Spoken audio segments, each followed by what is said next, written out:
We're learning that as Indians and Bangladeshi Hindus protested against the killings of Hindus in Bangladesh, a handful of Khalistani showed up outside the Bangladesh High Commission in London in support of Bangladesh. Reportedly, they attempted to sabotage a peaceful demonstration held by the British Hindu diaspora organized by Bengali Hindu Adarsh Sangh. The protest in UK was peaceful. Protesters stood behind barriers on the opposite side of the road to the mission. Then around 10 men arrived directly in front of the High Commission holding yellow Khalistani flags, shouting anti-India and anti-Hindu slogans and praising the recently assassinated extremist Sharif Osman Hadi. Police then arrived to keep the two sides apart. And we have the visuals of the incident on our screens as well for you viewers. My colleague Rainik Datta will help us understand this incident in more detail. Rainik, ये जो हम देख रहे हैं, ये जो peaceful protest चल रही थी लंदन में बांग्लादेशी हाई कमीशन के बाहर, उसमें ये जो खालिस्तानी फ्लैग्स वेव किए गए हैं, लोगों ने आकर उसमें शांति भंग करने की कोशिश की है। इस इंसिडेंट के बारे में हमें बताइए। जो स्लोगन्स भी उन्होंने रेज किए वहाँ पर एंटी इंडिया और एंटी हिंदू स्टेट स्लोगन्स बोले गए हैं उनके द्वारा। देखिए, एक तरफ बांग्लादेश के ये घटना का प्रतिवाद में लंदन में प्रोटेस्ट किया जा रहा था। लंदन में ये जो प्रोटेस्ट था, ये प्रोटेस्ट बांग्लादेश का जो हिंदू कम्युनिटी मेंबर है उनकी तरफ से ये प्रोटेस्ट किया जा रहा था।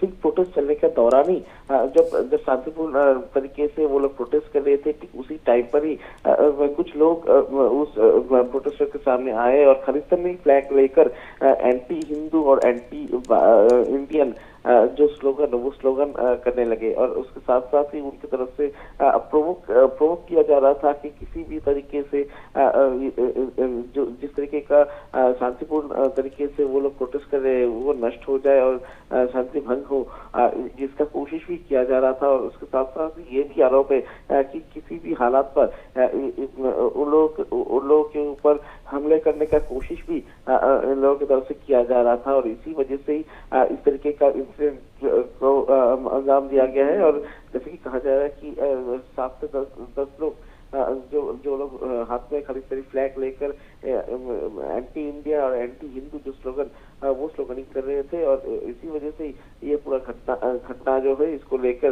टेंशन जो है अभी चालू हो चुका है। जी बिल्कुल रैनिक, और कुछ क्या अथॉरिटीज़ द्वारा भी बोला गया है इस इंसिडेंट के बारे में, क्योंकि जैसे कि हम देख रहे हैं काफ़ी थोड़ा टेंशन बनाने की प्रक्रिया की गई थी वहाँ पर, तो वहाँ पर क्या सिचुएशन है अब? क्या कुछ इंसिडेंट ऐसा एस्केलेशन हुआ कुछ इस इंसिडेंट में, या फिर वहाँ पर जब पुलिस आकर उन दोनों ग्रुप्स को अलग कर दिया गया उसके बाद मामला शांत हो गया था वहाँ पर?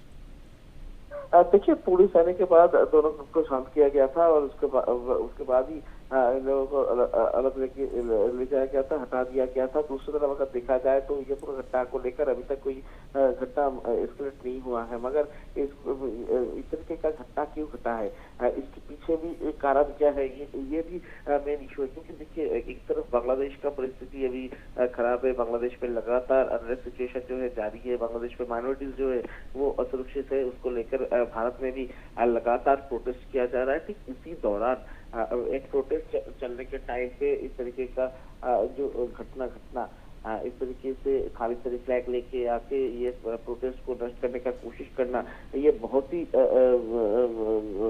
इसके पीछे कारण क्या है ये जानना भी बहुत ही इम्पोर्टेंट है। दूसरी तरफ अगर देखा जाए तो ये सिचुएशन बांग्लादेश में जो सिचुएशन है इसका प्रतिवाद क्यों रोका जा रहा है, इसके पीछे किसका हाथ है, ये भी बहुत ही इम्पोर्टेंट बात है। जी बिल्कुल रैनिक, thank you so much for joining us with all of those details and updates as we continue to track the escalating situation in Bangladesh.